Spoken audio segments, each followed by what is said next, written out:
de nuestros alumnos en los últimos años, que se ha habido reflejado por la gran cantidad de solicitudes para hacer movilidad internacional, ya sea un semestre, un verano, proyectos de investigación, lo cual ha incrementado considerablemente la actividad que tiene que desarrollar la CRAI y en particular la DGESI. Así que este libro nace naturalmente de este esfuerzo. Quiero reconocer el liderazgo de Federico Fernández, que tuvo esta idea de impulsar este libro y que se sumó a él Alejandro Velázquez también como director de área en ese entonces para darle feliz forma a este libro, el cual ya lo abordarán los siguientes participantes en esta importante ceremonia, pero es un libro muy bien acabado, aborda el tema internacional desde diversos aspectos, todos de actualidad, con excelentes académicos invitados, tanto de la UNAM como de universidades internacionales que ya irán comentando, y unas conclusiones muy pertinentes al tema actual de la internacionalización. Así que con esto pues tenemos un gran libro que celebrar, que presentar ante sociedad el día de hoy y esperemos que lo disfruten. Comentar que hay suficientes ejemplares para distribución gratuita a todos. Ya estaremos comentando dónde se podrá recoger el libro y esperemos que lo disfruten mucho y desde luego a los autores les haremos llegar con toda pertinencia su copia del libro para que puedan ver ya este magnífico ejemplar integrado y que aborda, repito, la internacionalización como un tema de actualidad y de gran trascendencia para nuestra UNAM. Así que bienvenido este libro y todo lo que nos va a aportar. Muchas felicidades a todos los coautores, a los coordinadores y que sea para bien de la UNAM. Muchas gracias. Muchas gracias, doctor Trigo. Pasamos ahora el micrófono al doctor Federico Fernández. Muchas gracias, Dolores. Gracias a la Casa de México en París por prestarme la biblioteca a medianoche, porque de otro modo no hubiera podido yo estar frente a ustedes el día de hoy. Gracias, Paco, por tus palabras. Gracias al doctor Alberto Vital, y a Ken Oyama por aceptar participar en esta presentación, y a la Secretaría de Desarrollo Institucional por el financiamiento de este proyecto. En general, pues las presentaciones de libros son un rosario de agradecimientos, no va a ser la excepción. Y pues no puede ser de otro modo porque los libros colectivos son un esfuerzo conjunto de equipo en donde cada quien cubre una parte del trabajo. Así que si me permiten, en nombre de Alejandro Velázquez y del mío propio, quiero agradecer a toda la Dirección General de Cooperación e Internacionalización por la labor sostenida para hacer posible esta publicación.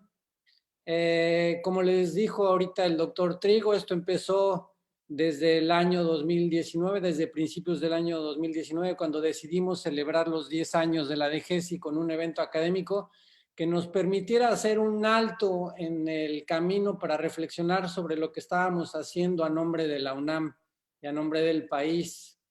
Así que quiero agradecer a todos mis compañeros y compañeras que trabajaron de una forma muy comprometida y muy especialmente a quienes en aquel momento organizaron el coloquio del que habló Paco Trigo, colectando los diferentes capítulos, molestando de alguna manera a los coautores para que los corrigieran una y otra vez hasta que quedaran de su entero agrado.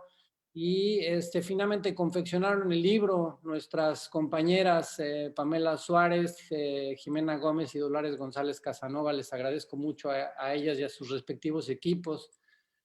También quiero agradecer a Gloria Ornelas y a Susana Kolb, que nos ayudaron con la traducción al inglés tanto de la introducción como de las conclusiones. Pensamos que era importante que estuvieran estas dos secciones en inglés también para darle una mayor amplitud a la cobertura que pudiera tener el texto. Así pues, gracias a toda la DGESI de entonces y de ahora, al doctor Roberto Castañón, por empujarnos hasta la meta. Quiero decir por qué considero que este trabajo colectivo es importante. Primero, no hay otro similar. Es la primera vez que se reúnen tantos académicos de tan distintas procedencias para discutir en la UNAM el tema de la internacionalización de la universidad pública. No quiere decir que no haya textos anteriores. Jocelyne Gassel o Sylvie Didou-Petit nos han antecedido con aportaciones sumamente importantes que nosotros usamos, consultamos, leímos con mucho detenimiento. Pero el volumen que se presenta ahorita es la apertura de una discusión que hacía falta porque todos parecemos estar de acuerdo en la conveniencia de la internacionalización, pero no estaba discutido y escrito por qué y para qué, o distintas versiones de ese por qué y para qué. Así que la segunda virtud de este libro es que yo creo que pone en claro que esta discusión ya empezó, que debe mantenerse viva y que sus contenidos son dinámicos. Nada de lo que está escrito en este libro está escrito en piedra, todo es parte de un seminario permanente en donde las ideas irán modificándose, además con los distintos momentos en los que se vive. Uno que estamos atravesando ahorita, el de la pandemia, nos ha dado nuevas lecciones sobre la internacionalización y sobre cómo enfrentarla. Y un tercer aspecto que me parece novedoso también es el planteamiento metodológico que empleamos.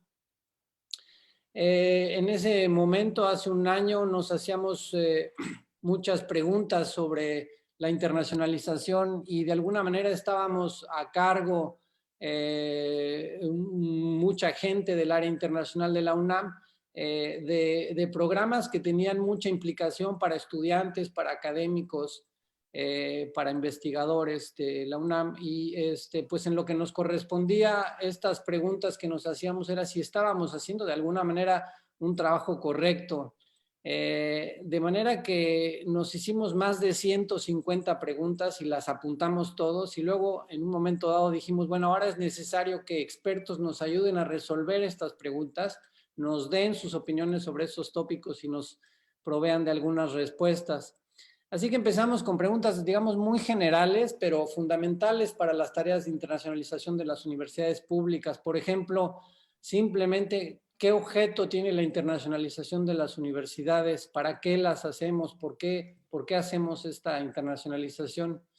Y así fue como nos acercamos a través de nuestra sede en Boston a uno de los expertos mundiales en la materia, Hans de Witt, a quien agradecemos también mucho.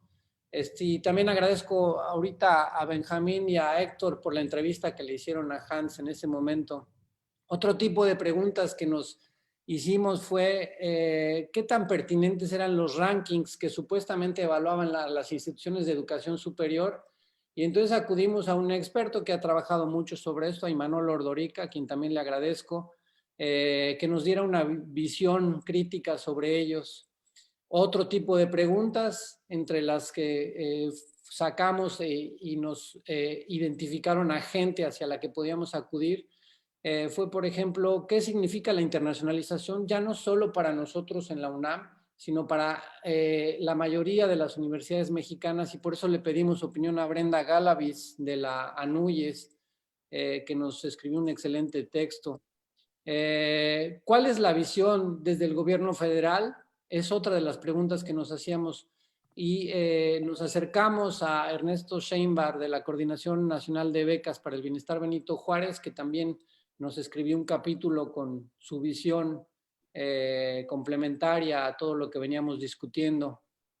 Finalmente, dentro de esta primera sección de preguntas generales, también quisimos saber qué habíamos estado haciendo en la UNAM en los 100 años de los que habló también el doctor Trigo ahorita. Y justamente entre él y yo hicimos una especie de diálogo en donde resumimos estos 100 años, o yo diría ya son casi 110 años de internacionalización de la UNAM. Después vimos que era pertinente tener acercarnos a una serie de preguntas desde cómo nos veían desde fuera, desde el extranjero, desde el exterior. Y entonces acudimos a 3 universidades que para mi gusto son muy importantes a nivel mundial y tienen una importancia en sus regiones de mucho peso. La siempre crítica Universidad de Sussex en el Reino Unido. Nos acercamos a Richard Foley, que con mucho gusto aceptó la invitación para venir hasta México y hacernos las respuestas sobre las preguntas que le hicimos en cómo una universidad británica, como una universidad inglesa veía la internacionalización y cómo nos veían en América Latina. La misma pregunta nos hicimos con Assis Tufi Saliba, que es un académico de la Universidad Federal de Minas Gerais en Brasil, una universidad que tiene un proyecto muy bien desarrollado, muy bien acabado, muy bien definido sobre internacionalización. Y también con Ezequiel Escurra de la Universidad de California, un conocedor muy amplio de la UNAM, le hicimos también las mismas preguntas: cómo éramos vistos desde fuera las instituciones de educación superior públicas en México y cuál era nuestro papel según ellos. Pero además era importante complementar esta visión externa con las de otros expertos que trabajaban en casa en diferentes regiones, expertos en diferentes regiones del mundo. Por ejemplo, a Paola Suárez del CISAN, del Centro de Investigaciones sobre América del Norte, le preguntábamos cuáles serían las dificultades que en este momento surgían de trabajar con las instituciones de los Estados Unidos y de Canadá, y cómo se veía a mediano plazo esta relación también con ellos. A Damaso Morales del Centro de Estudios Europeos de la Facultad de Ciencias Políticas y Sociales le preguntamos también sobre, por ejemplo, sobre el Brexit, cómo veía, no solamente cómo Richard Foley había visto el Brexit desde el Reino Unido, sino como un mexicano investigador de Europa había visto el Brexit desde México en materia de intercambio y de relaciones académicas entre las instituciones. A Enrique Dussel del Centro de Estudios sobre China y México, también nos acercamos con él para que nos dijera cuáles son de las decenas de instituciones chinas que se acercan a la UNAM al año. Realmente muchas vienen a tocar las puertas de la UNAM, con cuáles nos convenía desarrollar compromisos y con cuáles habría en todo caso riesgos o cosas que cuidar. También su escrito nos revela una visión sobre China, sobre las posibilidades de cooperación entre las instituciones mexicanas y las universidades de África. Le preguntamos a nuestro colega Arturo Mendoza, quien es responsable de la sede de la UNAM en Johannesburgo, y nos dio una visión también inesperada sobre una parte del mundo que a veces en términos académicos nos cuesta trabajo comprender, sobre la importancia de América Latina, muy presente en la UNAM desde siempre, en primera línea, pero queríamos una visión actualizada. También nos acercamos al CIALC, al Centro de Investigaciones en América Latina y el Caribe, con el doctor Rubén Ruiz, quien nos ayudó también a tener una perspectiva más amplia. Así que estas primeras 2 secciones del libro nos permitieron hacer como una especie de paneo en la internacionalización, pero nos hacían falta 2 cosas, yo diría. La primera era desde las otras áreas administrativas de la UNAM, colegas nuestros en la DGES y en el área internacional, qué estaban haciendo, que no necesariamente eran áreas destinadas solamente a la internacionalización, pero que la internacionalización es un componente muy fuerte en ellos.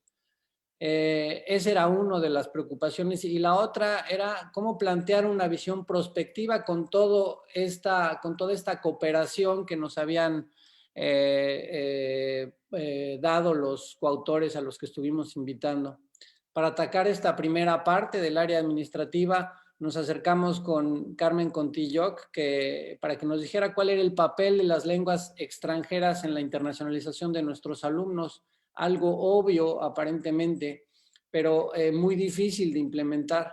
Del mismo modo, nos acercamos con el doctor Roberto Castañón y con Luis Miguel Samperio, en ese momento en el CEPE, para preguntarles cuál era el papel del español como lengua de internacionalización La internacionalización en general muchas veces desde América Latina se entiende como algo que va en otro idioma, cuando nuestro idioma es muy robusto para hacer internacionalización y para representar a millones de actores en el mundo que tienen algo que decir.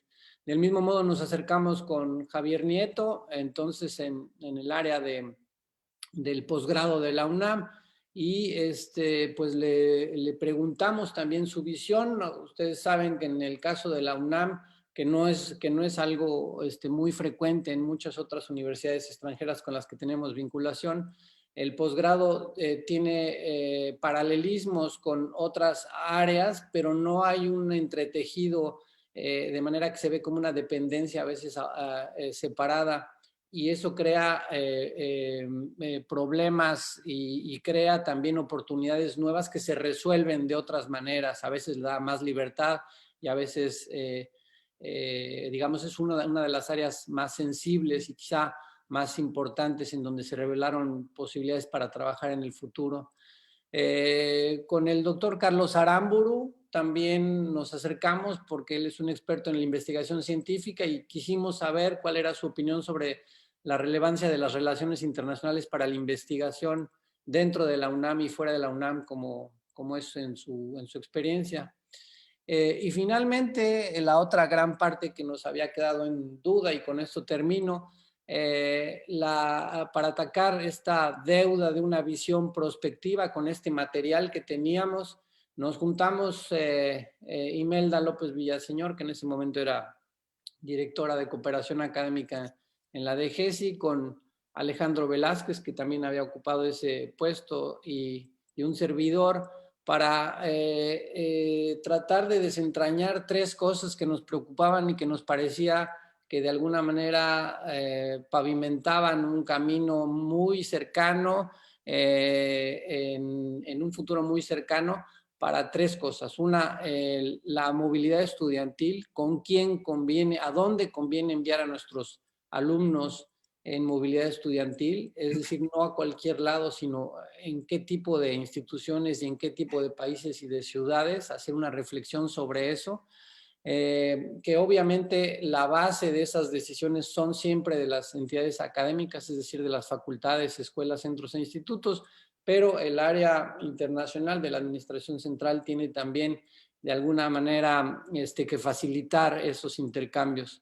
Un segundo era con qué universidades establecer nuevos convenios, que era algo complejo porque muchas universidades se acercaban a la UNAM, se siguen acercando a la UNAM, y cuáles son aquellas en las que la UNAM va a sacar una ventaja para sus alumnos, para sus académicos y para sus actividades sustantivas, que eso es finalmente lo que necesita fortalecer en su trabajo internacional. Y una última era qué esperar de la internacionalización en casa. Ahora también con la pandemia se ha revelado que la internacionalización en casa, es decir, estar en México o cada uno en su país para hacer internacionalización, es posible, no solamente gracias a estas tecnologías que nos permiten acercarnos, sino a una serie de actividades que fuera de las pantallas virtuales se pueden generar en casa también, fortaleciendo los currícula de una manera internacional. Entonces, yo terminaría diciendo que, bueno, es un libro que tiene una visión técnica, si se quiere, pero también aterriza en puntos muy, muy cotidianos, muy de la preocupación de los propios estudiantes y de los académicos, de los equipos de investigación en los laboratorios. Y yo, sin dejar de recomendar ninguno de los capítulos, me parece que, y en este momento me dirijo a mis colegas de las directores de las sedes en el extranjero, que creo que me encantaría que pudieran leer la introducción y las conclusiones y que nos pudieran contar como materia de trabajo para poderlo discutir en futuras sesiones, pensando justamente que uno de los propósitos de este libro era abrir un compás de discusión y que esta discusión no se termine, sino que vaya enriqueciéndose. Eso sería lo que yo quería decirles y pues les agradezco mucho por estar aquí todos. Gracias, doctor Fernández. Toca el turno ahora al doctor Vital. Por favor, doctor. Muchas gracias, Dolores. Muchísimas gracias por esta invitación a compartirles algunas reflexiones en el contexto de todo lo que han dicho ya quienes me antecedieron en la palabra, a quienes saludo, así como a todas las personalidades que se encuentran presentes, desde luego al doctor Alberto Kenoyama, secretario de Desarrollo Institucional, y en fin, paso a una lectura acerca del libro que nos ocupa. El mundo lucha hoy entre los polos del nacionalismo y el internacionalismo. No son del todo excluyentes, salvo en los radicalismos que buscan provocar conflictos, acaso artificiales. Nuestra alma mater está encontrando el equilibrio entre la Universidad Nacional, que es desde 1910, con una breve pausa en su nombre entre 1933 y 1945, y la Universidad Internacional, que, como bien lo señala Alberto Kenoyama en el prólogo de la internacionalización de la universidad pública, una visión desde la UNAM, asimismo es desde aquel año, 1910, hace ya justo 11 decenios. En un texto reciente, el doctor Humberto Muñoz nos recuerda que las universidades son un factor decisivo en la constitución de, cito, la esfera pública. No hay esfera pública sin universidad, especialmente la universidad pública. Pues bien, la esfera pública se ha vuelto plenamente internacional sin dejar de ser plenamente nacional. La física sabe desde hace mucho que dos ondas sonoras o luminosas pueden viajar juntas en un tramo sin modificarse.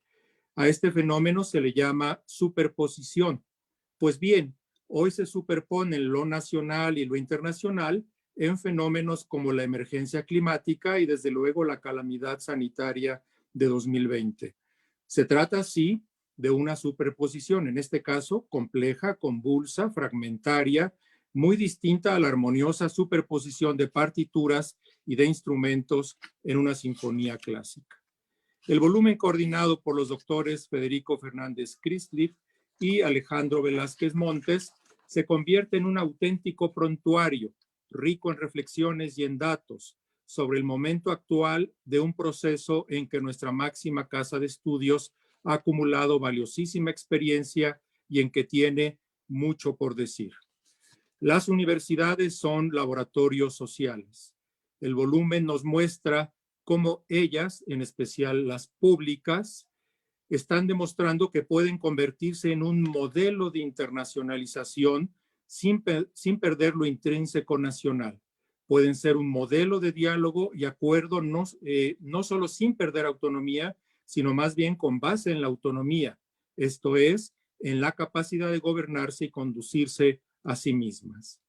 Frente a los peligrosísimos desfases, vacíos, desarticulaciones y desajustes en la representación, la representatividad e incluso la representabilidad de las urgentes cuestiones públicas entre gobiernos y otras formas de poder nacional, regional e internacional de cara a las inocultables crisis contemporáneas, las instituciones de educación superior están aportando esquemas implícitos y explícitos de colaboración para llegar a acuerdos en los más diversos ámbitos de sus respectivas competencias.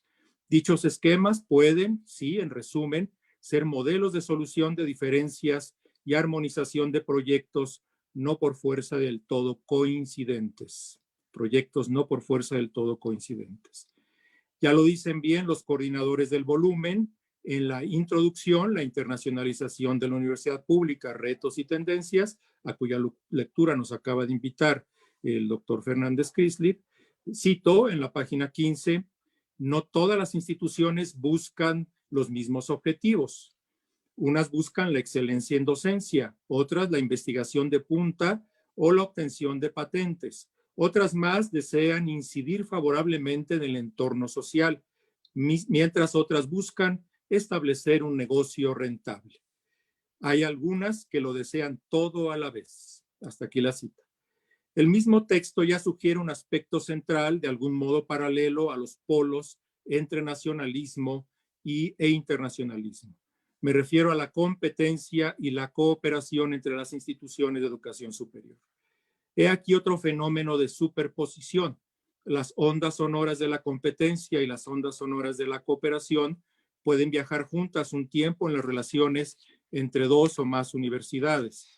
Cito el mismo texto: aprovechar una oportunidad de aliarse ahora es importante porque si una la deja pasar, otra vendrá a tomar su lugar, nos dicen los dos editores. Aquí tenemos un ejemplo de competencia que no excluye a priori la cooperación. De hecho, la frase parece sobreentender que hay que competir para cooperar y que hay que cooperar para competir en un marco bien regulado, esto es, de juego limpio. Nada de esto debe alarmarnos, pues nuevamente aquí tenemos un ejemplo como de laboratorio de aquello que ocurre en otros ámbitos de la esfera pública, como los acuerdos que se buscan en Naciones Unidas y otros organismos. Las naciones compiten en un ámbito y cooperan en otro. De las complejísimas relaciones entre México y Estados Unidos, en las que se superponen o simplemente se aglutinan sin orden numerosos planos y factores y vectores, yo diría casi todos los días, como lo vemos en la prensa, el capítulo 8, que se llama Larga Tradición de la Cooperación Científica México-Estados Unidos, de Ezequiel Ezcurra, destaca justamente uno de nuestros mejores capítulos de las relaciones bilaterales. El domingo pasado, un texto de la sección Negocios del País de España nos recuerda que vivimos en el contexto de una tácita guerra comercial, o al menos escaramuzas entre Estados Unidos y China. Como veo aquí a Enrique Dussel, pues yo voy a ver un momento como economista y si me equivoco ya él me corregirá. Bien, entonces, y confirma que el proteccionismo implica el cierre de la cooperación y el exacerbamiento de la competencia. El texto se llama La ingenuidad de Europa, de Oscar Guinea, y el autor repasa los hábiles movimientos, al final la ingenuidad termina siendo un poco irónico, repasa los hábiles movimientos de la Unión Europea para evitar una riesgosa dependencia y un no menos peligroso aislacionismo. Por el contrario, la Unión Europea ha logrado imponer sus reglas en muchos países, por ejemplo, con respecto a mayores estándares ecológicos en los procesos de producción y distribución. A juicio del autor, de ese modo, el continente se ha vuelto un punto de referencia para las empresas fuera de sus empresas y las empresas han exigido a sus respectivos gobiernos que adopten reglas similares en los países de origen. Todo esto merece citarse porque es un ejemplo vivo de que en la economía mundial una inteligente mirada internacionalista termina siendo muy benéfica para la propia nación o conjunto de naciones, en una suerte de, valga la paradoja, egoísmo generoso. Y en este contexto, el internacionalismo de las universidades prepara a jóvenes para una visión amplia, a la vez ordenada y generosa. Las universidades manejan los tres factores más sobresalientes en la nueva riqueza de las naciones. 1, recursos humanos; 2, recursos económicos; y 3, organización. Hace años leí que un alto funcionario del MIT en Massachusetts, por cierto de origen ibérico él, afirmaba que las universidades contemporáneas y actualizadas, acordes con los tiempos, se basan en 2 factores cruciales. 1, estructuras internas sólidas, consistentes, y 2, redes hacia el exterior. Pues bien, la internacionalización contribuye a esas redes. Todos los textos del volumen ofrecen sugerencias de este tipo y lo vuelven un vademecum para quienes estudian la educación superior, las relaciones internacionales, los fenómenos de globalización. De ese modo, la edición, como ya lo señaló el doctor Francisco Trigo, merece llegar a quienes la leerían con gusto y provecho. He mencionado por lo menos 3 áreas. De hecho, el tomo, una 4ª área, también es valioso para quienes estudian cuestiones interculturales, pues ya en una definición de internacionalización que citan los 2 coordinadores, aparece dicho concepto. Cito: la internacionalización es la incorporación de la dimensión global e intelectual en los programas curriculares y en las actividades formativas de los estudiantes. Ellos a su vez citan a uno de los grandes clásicos en el tema. Me parece que es una definición muy precisa al referirse, entre otras cosas, a la globalidad, que no es mecánicamente simplemente el cruce de fronteras. Bien, ya hablé un poco como economista, saliéndome de mi terreno y no sé si haciéndolo muy bien. Ahora voy a hablar como lo que más me compete, que es alguien que se ha dedicado a la literatura y a las lenguas, a la lengua. Ahora hablaré un poco de lenguas. Franz Kafka vio en la muralla china los cimientos, el perímetro de la Torre de Babel. La Torre de Babel es una magna representación y narración del asombro humano, del azoro humano ante la diversidad de idiomas y ante los retos intrínsecos a la comunicación. El capítulo 5, 100 años de internacionalización en la UNAM, de Francisco Trigo y Federico Fernández, alude a la escuela de verano, hoy Centro de Enseñanza para Extranjeros, que junto con la hoy Escuela Nacional de Lenguas, Lingüística y Traducción, lleva el peso de la mayor suma de esfuerzos para convertir la Torre de Babel en aulas y laboratorios de enseñanza. La doctora María del Carmen Contillo Excontria, su directora, a quien saludo aquí, como también saludo a la doctora Imelda López, que nos acompaña el día de hoy, entre otras personalidades. La doctora Contillo recuerda que para Carlomagno hablar otro idioma era como tener una segunda alma. Hace más de medio siglo, un universitario nuestro, Premio Nobel de Literatura, Octavio Paz, había descubierto aquello que podemos llamar la paradoja de las lenguas o la, comillas, superposición de logros disímiles de la aptitud humana para el lenguaje. Cito a Octavio Paz. En el interior de cada civilización renacen las diferencias. Las lenguas que nos sirven para comunicarnos también nos encierran en una malla invisible de sonidos y significados, de modo que las naciones son prisioneras de las lenguas que hablan. Dentro de cada lengua se producen divisiones, épocas históricas, clases sociales, generaciones. En cuanto a las relaciones entre individuos aislados y que pertenecen a la misma comunidad, cada uno es un emparedado vivo en su propio lenguaje. Aquí tenemos a un Octavio Paz muy en la tradición de su dialéctica de la soledad de los años 50. Ahora bien, nos sigue diciendo el propio Paz, todo esto debería haber desanimado a los traductores. No ha sido así. Por un movimiento contradictorio y complementario se traduce más y más. La razón de esta paradoja es la siguiente. Por una parte, la traducción suprime las diferencias entre una lengua y otra, por la otra, las revela más plenamente. Gracias a la traducción nos enteramos de que nuestros vecinos hablan y piensan de modo distinto al nuestro. Hasta aquí la cita. Seguramente la doctora Contilloc suscribirá estas líneas. El texto del doctor Roberto Castañón y del maestro Luis Miguel Samperio es una síntesis de las características más relevantes del Centro de Enseñanza para Extranjeros, que cuenta con 3 ejes capitales: enseñanza de español, certificación de dominio del mismo y formación de docentes de español como lengua extranjera. Gracias a esas sólidas bases y al muy sólido nivel académico de la planta docente, es posible pensar en nuevos proyectos que vendrán a permitir que el CEPE aporte muchos granitos de arena a esta magna tarea de internacionalización. También, por su parte, la literatura puede hacer grandes aportes al respecto. A diferencia de todos los demás tipos de discurso, la literatura puede escribir de absolutamente cualquier cosa. Una mosca, una batalla gloriosa, un albatros en tierra, un fantasma, un virus fantasmal y muy real, una ciudad que no se conoce, una ciudad de la que no se sale desde hace mucho, un idioma que es propio, un idioma que se vuelve propio, como para mí se volvió el alemán gracias al CELE de nuestra universidad. Concluyo citando un poema que le dedica Jorge Luis Borges al idioma alemán. Nos dice el gran autor argentino: mi destino es la lengua castellana, el bronce de Francisco de Quevedo, pero en la lenta noche caminada me exaltan otras músicas. Alguna vez me fue dada por la sangre, oh voz de Shakespeare y de la escritura. otras por el azar, que es dadivoso. Pero a ti, dulce lengua de Alemania, te he elegido y buscado solitario.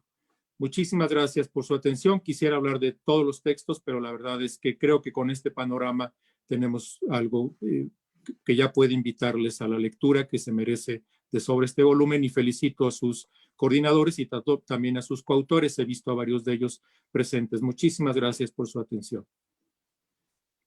Muchas gracias, doctor Vital. Le agradecemos su intervención. Y escucharemos ahora al doctor Ken Oyama, secretario de Desarrollo Institucional de nuestra universidad. Muchísimas gracias, muy buenas tardes a todos, a todas, muy buenas noches también a algunos de sus colegas que están en el extranjero. Como secretario de Desarrollo Institucional, no me queda más que, por un lado, agradecer a los coordinadores de este libro, al doctor Federico Fernández Xliep y Alejandro Velázquez Montes, quienes hicieron posible la coordinación de este texto, un texto muy importante para nosotros, para la Universidad Nacional. Así también como agradecer a todos los colegas que participaron, dedicándoles un tiempo importante de sus vidas a hacer una reflexión sobre la parte de internacionalización de la universidad pública. Muchísimas gracias a todos y muchas felicidades. Aprovecho también para agradecer la presencia de las señoras directoras que nos acompañan el día de hoy y de todos nuestros directores y directoras que están en el extranjero, que son nuestros representantes en cada uno de los diferentes países en la cual la universidad tiene su presencia física. Por supuesto, también a todos los académicos que nos acompañan el día de hoy y muy particularmente a todos los colegas de la red de internacionalización, de responsables de internacionalización de nuestra universidad que el día de hoy nos acompañan. Por supuesto, muchísimas gracias a las personas que me antecedieron en la palabra, al doctor Trigo por hacer la introducción a la presentación del libro, al doctor Federico por haber pues dado la motivación de la escritura de este libro con 150 preguntas, que esperemos hayan respondido algunas de ellas, y como siempre, pues la espléndida presentación del libro, nuestro querido doctor Alberto Vital. Es claramente muy atinado haberlo invitado a que él nos haga la reseña, siempre con textos muy agradables, muy bonitos. Muchas gracias a los tres. Por otro lado, fíjense que la parte esta de internacionalización en la universidad, si bien es cierto que tiene más de 100 años con distinto tipo de actividades, también es cierto que es curioso que muy recientemente la universidad haya decidido crear una coordinación de relaciones y asuntos internacionales. Es muy curioso, digo esto, porque esto tendrá no más de 5 años que se creó justamente al inicio de la gestión del doctor Enrique Graue, y fue una iniciativa que tomó el doctor Francisco Trigo, como con su gran experiencia al frente de la Secretaría de Desarrollo Institucional en los años previos, que él consideró que era muy importante tener una coordinación que de alguna forma pudiera concentrar, que pudiera coordinar todas las actividades de internacionalización. Y sí, la verdad fue muy, muy curioso saber que la primera pregunta que le hacíamos al doctor Trigo es, bueno, ¿y qué significa la internacionalización para la universidad? Es decir, ¿dónde está ese documento que nos dice para la UNAM qué es la internacionalización? De ahí empezó un momento de reflexión de muchas personas que nos han estado acompañando en los últimos años, y es interesante ver cómo muchas cosas que veníamos cargando del pasado las revivimos, cómo muchas cosas del presente las volvimos a recrear, de tal manera que hoy en día tenemos una riqueza muy importante, una síntesis muy importante de lo que implica la internacionalización para nuestra universidad.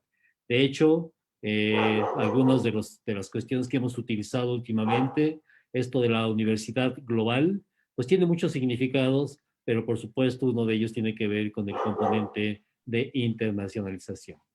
La otra cosa que también es muy importante es esto, que también nos hacen muchas preguntas, de por qué la universidad, la UNAM, tiene sedes en el extranjero. Es decir, para muchas personas les parece que es una cuestión superflua, de un gasto que es innecesario. Sin embargo, también es muy importante mencionar que justamente estas sedes en el extranjero han sido muy importantes para poder generar la promoción de nuestra propia universidad en varias partes del mundo. Y yo sí creo que es muy atinado esta estrategia de tener colegas en varias partes del mundo promoviendo las actividades de nuestra universidad, no solamente en la parte de la investigación, sino también en la parte de la docencia y, por supuesto, la difusión de la cultura. Al inicio de la gestión del doctor Grauer, en el 2015-2016, una cosa que nos llamó mucho la atención es la cantidad de solicitudes que tenía el señor rector de presidentes, responsables, rectores, vicerrectores de muchas universidades del mundo. Constantemente recibimos llamadas, prácticamente cada semana recibíamos algún personaje de una universidad pública o privada del extranjero que venía a establecer un convenio con nuestra universidad. Y ahí empezó otra sistematización de la información. Es decir, nos dimos cuenta, que cosa que ya lo teníamos, pero no la teníamos sistematizado en números, que la universidad contaba con cientos de convenios con todas, prácticamente con muchas universidades del mundo. Es decir, teníamos convenios generales, teníamos cartas de entendimiento, teníamos convenios específicos, teníamos cartas de intención, etcétera, etcétera, etcétera. Y lo que es interesante es que esas cartas, que a veces son simplemente papeles, cuando llegaban los diferentes personajes de las diferentes universidades, nos dábamos cuenta que el componente fundamental de esta relación es el reconocimiento mutuo, no solamente de la calidad de las universidades, sino de todo lo que cada universidad hace, ¿no? En ese sentido, la primera sorpresa que se llevan muchas personas es cuando nuestro rector empieza a describir nuestra universidad, pues todo el mundo se va de espaldas. Es decir, hay pocas universidades del mundo que tengan más de 365,000 alumnos, que tengan más de 40,000 académicos laborando con diferentes responsabilidades, otro tanto de académicos, digo, trabajadores administrativos y de confianza, etcétera, etcétera. Es decir, lo que hoy en el mundo se conoce como una macrouniversidad. De tal manera que probablemente el gran reto que tiene nuestra universidad, la Universidad Nacional Autónoma de México, es justamente cómo hacemos que esta internacionalización llegue a cada uno de esos elementos, de cada una de las personas que tiene esta Universidad Nacional. Y lo que es interesante es cuando uno empieza a detallar los proyectos que tenemos en marcha, tenemos proyectos de movilidad para alumnos de bachillerato, tenemos proyectos de movilidad para alumnos de licenciatura, lo tenemos para el posgrado, para especializaciones, maestrías y doctorados, e incluso tenemos programas postdoctorales tratando de generar colegas de otras partes del mundo que vengan a trabajar con nosotros.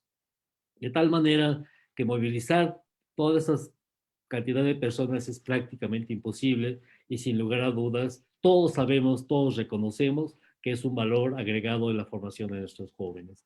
Entonces, en ese sentido, cualquier esfuerzo que se haga, cualquier intento que hagamos porque esta internacionalización realmente se refleje en cada uno de sus alumnos, en cada uno de sus académicos, pues por supuesto que esto va a enriquecer nuestra universidad, pero también va a enriquecer aquellas universidades que nos reciben muy generosamente.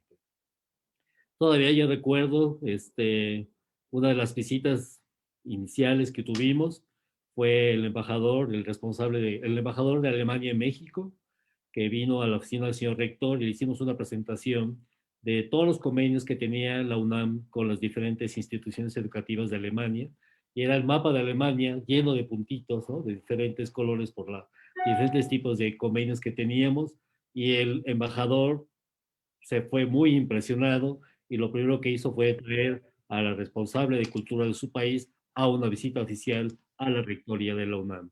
Y de ahí surgieron muchísimas iniciativas y una de ellas es justamente nuestra sede en la Universidad de Berlín, que nos ha acogido realmente de una manera muy generosa. Y así, para cada visita que hemos tenido de cada rector, de cada vicerrector, de cada responsable de investigación que nos ha estado visitando, podríamos contar una anécdota donde el componente fundamental es justamente la parte humana. Es decir, la internacionalización no es más que otra cosa, más que estrechar cada vez más las relaciones humanas entre ciudadanos de diferentes partes del mundo y que todos nosotros queremos construir, generar ciudadanos del mundo. Esa es, digamos, la política que hemos tratado de seguir, es decir, que nuestros jóvenes realmente se contagien de la dinámica, de la riqueza que tienen otros países y viceversa, que nosotros podamos recibir jóvenes de otras partes del mundo. Sin lugar a dudas, la internacionalización para la UNAM, el componente más sólido, más fuerte, tiene que ver con la investigación científica. Cada vez que hacemos nosotros nuestros estudios de cómo son las publicaciones, vemos que en verdad, número uno, en la UNAM, perdón, no solamente la investigación científica, sino la investigación en todos los campos del conocimiento. Ustedes imagínense el tema más, y no lo digo en mal sentido, sino en el mejor de los sentidos, el tema más extraño, más especializado, más raro que hay en el mundo, y tenemos un académico que se dedica a eso. Siempre hay alguien que está dedicado al tema más intrigante del conocimiento universal. Y eso es lo que hace justamente la riqueza de nuestra universidad. Y esa es la riqueza que nosotros queremos transmitirle a nuestros jóvenes. Y esa es la riqueza que nosotros queremos transmitir a todo el mundo. De ahí que no me extraña que tengamos tantas solicitudes de rectores y presidentes de otras universidades que nos invitan, que nos vienen a visitar, etcétera, etcétera, etcétera. Y en ese sentido, pues les repito nuevamente que todos ustedes como responsables de internacionalización, todos ustedes como directores de las sedes en el extranjero, todos ustedes que trabajan en el CEPE, en DGESI, en la CRAI, etcétera, más todos los enlaces que tengamos, es justamente el armazón, el corazón de la internacionalización de nuestra universidad. En ese sentido, termino como empecé, simplemente agradeciéndoles a todos ustedes justamente hacer posible este tipo de reflexiones, este tipo de productos académicos, que son los libros, tener este tipo de discusiones sobre qué significa la internacionalización y sobre todo algo muy importante es pues empezar a pensar ya sobre los nuevos retos. Como bien lo decía Federico, probablemente muchas de las cosas que se pusieron en papel hoy día ya cambiaron y justamente esta dinámica que trae el mundo global, la internacionalización, el mundo global, los problemas globales, pues justamente nos hace que estemos muy pendientes y muy reflexivos ante diferentes situaciones. Todos nosotros estamos reflexionando todos los días sobre el efecto de la pandemia, nuevamente un fenómeno global, lo compartimos con todos los ciudadanos del mundo sobre qué está pasando con esta pandemia. Esto nos ha detenido en términos de la internacionalización de la movilidad física presencial. Sin embargo, nos va a llevar seguramente a una reflexión sobre qué hacer en situaciones de esta naturaleza. Y creo que en ese sentido, pues sí estamos todavía en espera de cuál va a ser, digamos, los resultados de esta reflexión, pero sin lugar a dudas, creo que es una nueva oportunidad en la cual pues, siempre las universidades es justamente el lugar donde este tipo de reflexiones se llevan a cabo. Entonces, muchísimas gracias a todos, muchísimas gracias a los coordinadores, muchísimas gracias a los coautores del libro, a todos los responsables de internacionalización, a todos nuestros directores, nuestras directoras, que hacen posible que la internacionalización sea un proyecto vivo, dinámico, real, y esto haga de nosotros mejores personas y haga de nuestra universidad una mejor universidad y que para nuestros alumnos sean mejores alumnos. Muchísimas gracias y que tengan muy buenas tardes todos.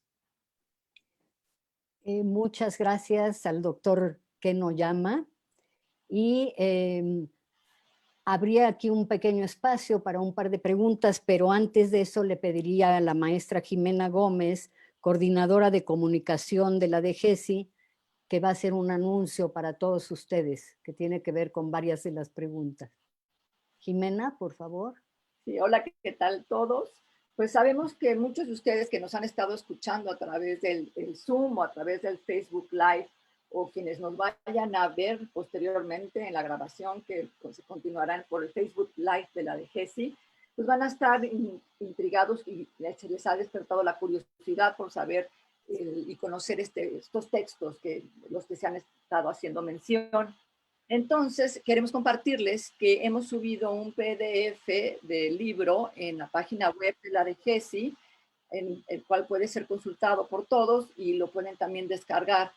Y pues esto les brinda una oportunidad también de que con detenimiento puedan ver cada uno de los capítulos que habla de pues, muchísimos temas muy interesantes para todos nosotros. Por el chat les voy a compartir la liga directamente de donde pueden descargar el libro, y para los que nos están viendo por el Facebook Live, la página de la DGESI es www.unaminternacional.unam.mx. Muchas gracias.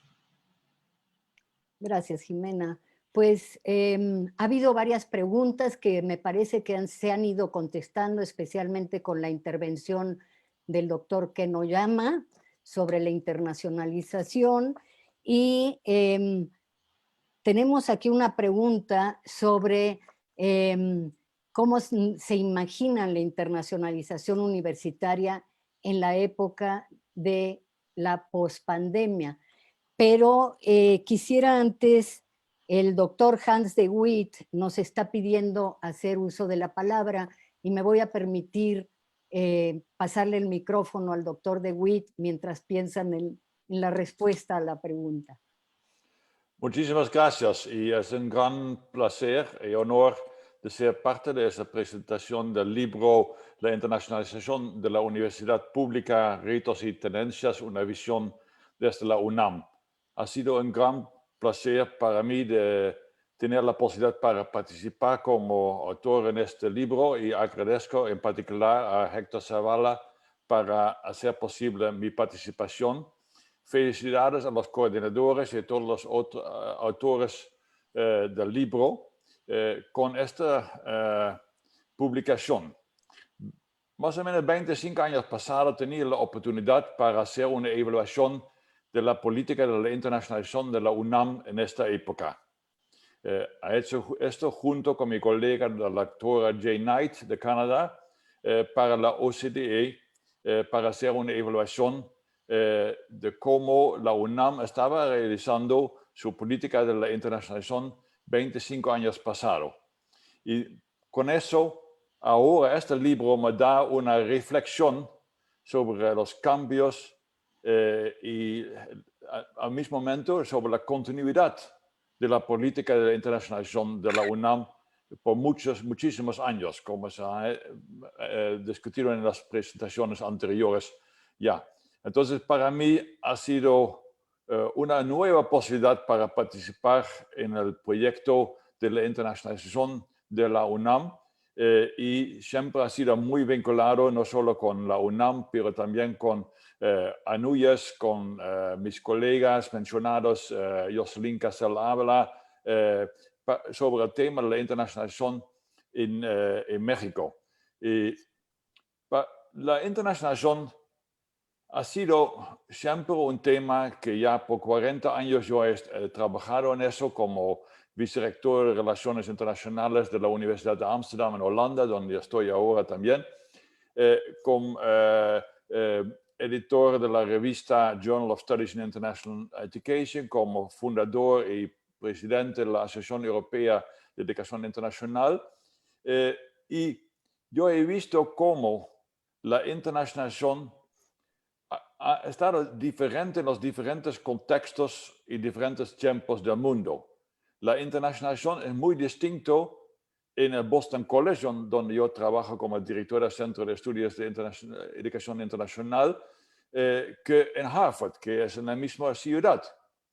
Es muy distinto en la UNAM que en otras universidades en México, porque el contexto siempre es muy importante para la dinámica de la internacionalización. Y también ahora la internacionalización es muy distinto que 40 años pasados, cuando estaba mucho más el intercambio de estudiantes, el intercambio de profesores, que en los años 90 y en la primera década de los años 2000.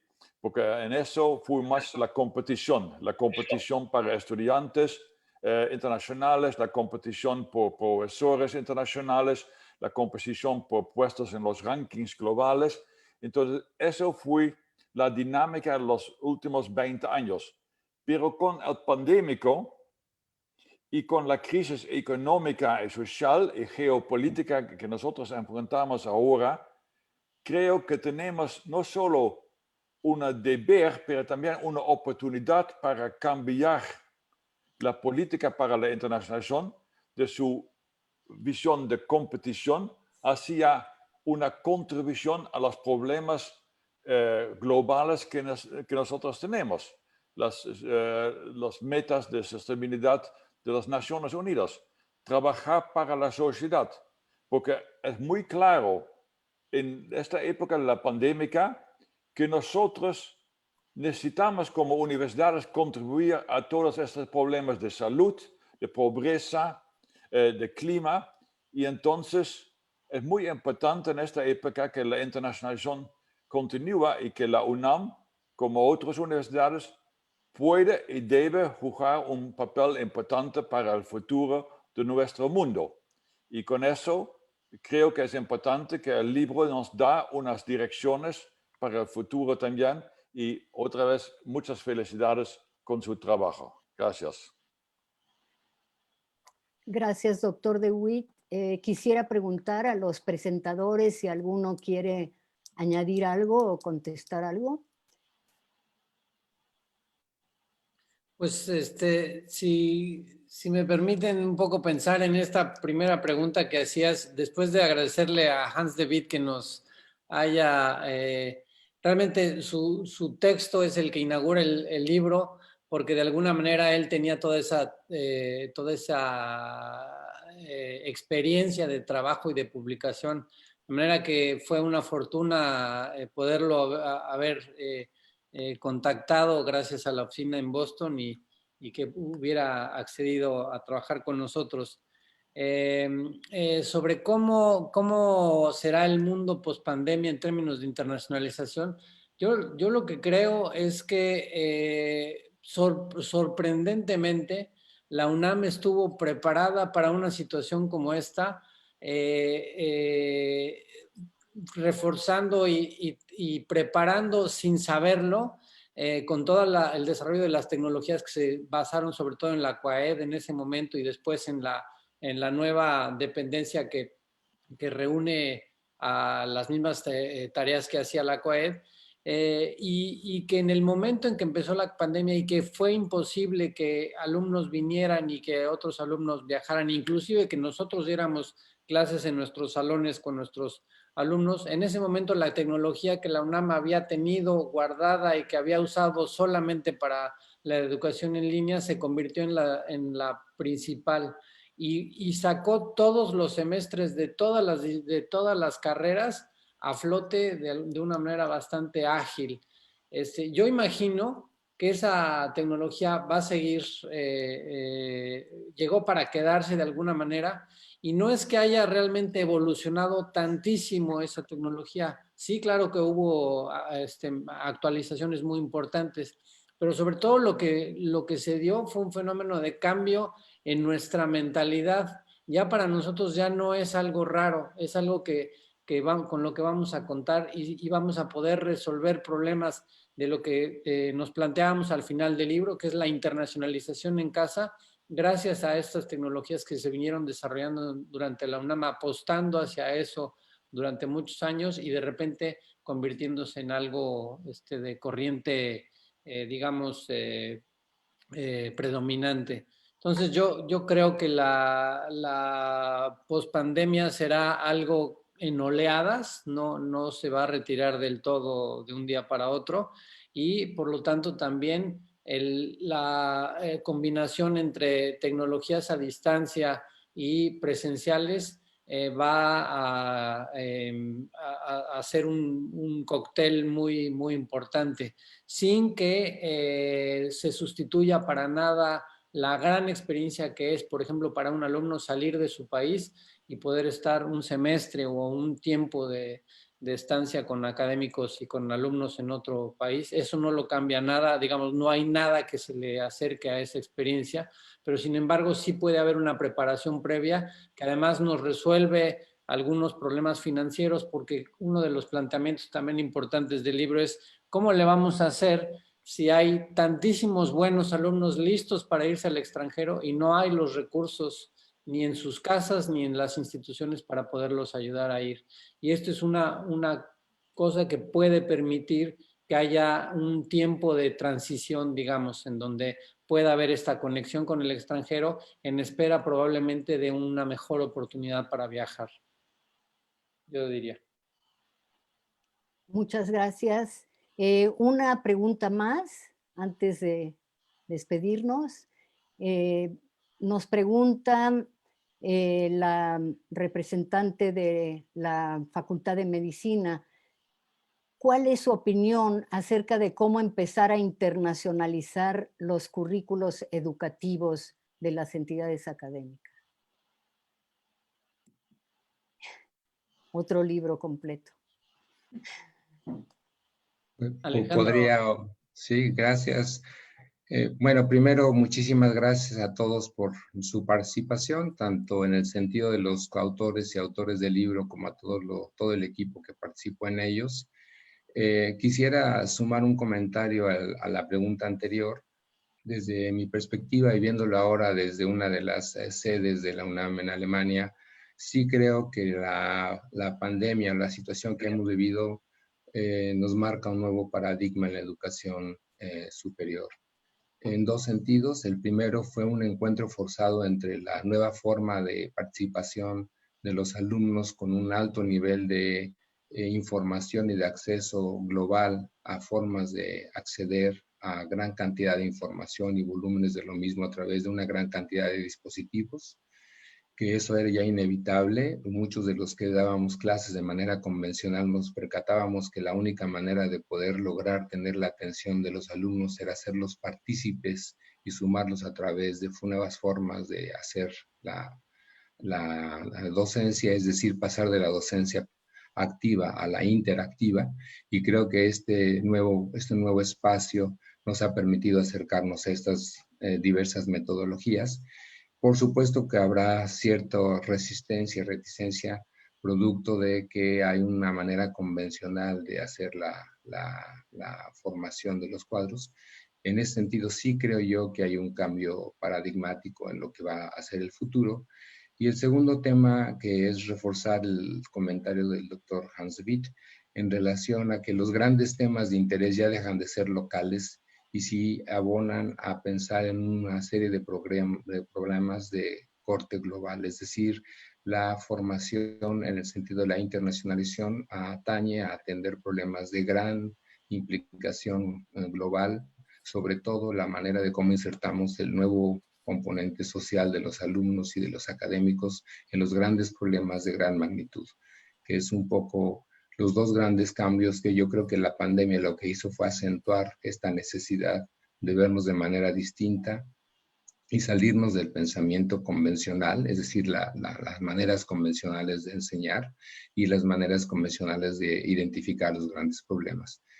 En ese sentido, creo que sí se complementa. Por supuesto que nos llevará un tiempo, pero hemos sido rebasados por la tecnología y por los intereses de los alumnos y vemos que se puede. Y creo yo que sí, en efecto, la internacionalización nos ofrece ahora ya no un lujo, sino es una necesidad para cualquier persona que trabaje a nivel universitario. Como bien lo dice su nombre, pues es darle valor universal a sus principios y a sus intereses. En relación a la segunda pregunta que nos hace nuestra colega Islas, pues me parece que sin duda tenemos mucho más que ofertar. Estoy convencido que la Universidad Nacional pues tiene muchas cosas que ofrecernos en el sentido de por dónde van los grandes retos de lo que tenemos en nuestra universidad. Y pues una de las maneras de confrontar esa nueva necesidad es a través de nuevos enfoques de cooperación, de educación, sobre todo desde un enfoque más interdisciplinario. Salirnos de lo convencional y meternos en los temas de cooperación, de educación y de internacionalización masiva implica identificar que hay diversas formas de pensar en las diversas disciplinas y eso hace que brinquemos la cerca de lo convencional a raíz de las grandes posibilidades que tenemos hoy día. Eso sería mi comentario y pues gracias a todos por su contribución. Gracias, doctor Velázquez. Bueno, pues a nombre de la Dirección General de Cooperación e Internacionalización, les damos las gracias a los ponentes por su valiosa participación y a todos los aquí presentes Gracias por su amable atención. Y lean el libro, que hay mucho que discutir. Muchas gracias.